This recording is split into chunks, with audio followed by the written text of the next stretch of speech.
بسم اللہ الرحمن الرحیم۔ شروع اللہ کے نام سے جو بڑا مہربان اور نہایت رحم کرنے والا ہے۔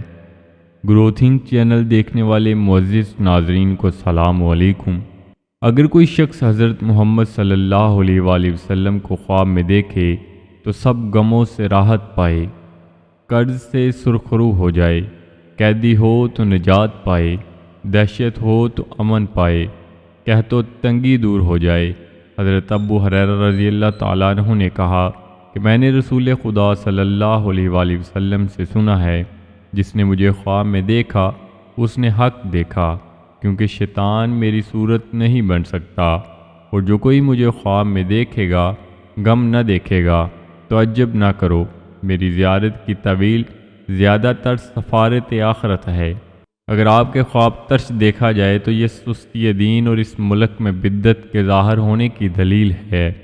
اور اگر آپ کو کوئی ایسی جگہ دیکھیں کہ لوگ پکارتے ہیں تو یہ اس امر کی دلیل ہے کہ وہ اجڑا ہوا ملک پھر سے آباد ہو جائے گا۔ حضرت ابن سیر بن رضی اللہ تعالیٰ عنہ نے فرمایا کہ اگر کوئی شخص خواب میں حضور پاک صلی اللہ علیہ وآلہ وسلم کو دیکھے تو نیک لوگ دیکھتے ہیں، اور آپ صلی اللہ علیہ وآلہ وسلم ان کو بشارت دیتے ہیں جو ان کو پہنچے گی، اور برے آدمیوں کو گناہ کرنے سے بچاتے ہو تاکہ عذاب سے نجات پائیں، کیونکہ حضور پاک صلی اللہ علیہ وآلہ وسلم مومنوں کے لیے بشیر اور کافروں کے لیے نذیر ہیں۔ حضرت عبداللہ بن عباس رضی اللہ تعالیٰ عنہ نے فرمایا کہ اگر کوئی حضور پاک صلی اللہ علیہ وآلہ وسلم کا جنازہ خواب میں دیکھے تو اس ملک میں رنج اور مصیبت بہت آئے گی،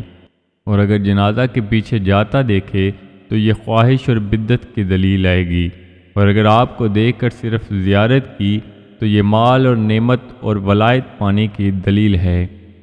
اور اگر دیکھے کہ حضور پاک صلی اللہ علیہ وآلہ وسلم اس پر افسوس کرتے ہیں تو یہ اس کے کافر ہونے کی دلیل ہے، جیسا کہ اللہ تعالیٰ نے ارشاد فرمایا، کہہ دو اللہ اور اس کی آیتوں اور اس کے رسول صلی اللہ علیہ وآلہ وسلم پر مسخر کرتے ہو تو عذر نہ کرو، تم نے اپنے ایمان کے بعد کفر کیا۔ حضرت جعفر صادق رضی اللہ تعالیٰ عنہ نے فرمایا ہے کہ خواب میں پیغمبروں کی زیارت ان وجہ پر ہے: عزت، نعمت، بزرگی، دولت، سماعت، جیت، قوت اور دونوں جہانوں کی خیر، اور موضوع کے لوگوں کی بہتری کہ جس جگہ یہ خواب دیکھا گیا ہے، اور جو شخص یہ چاہے کہ نبی پاک صلی اللہ علیہ وآلہ وسلم کی خواب میں زیارت ہو، وہ اس آیت کو رات کو سونے سے پہلے 7 مرتبہ پڑھے،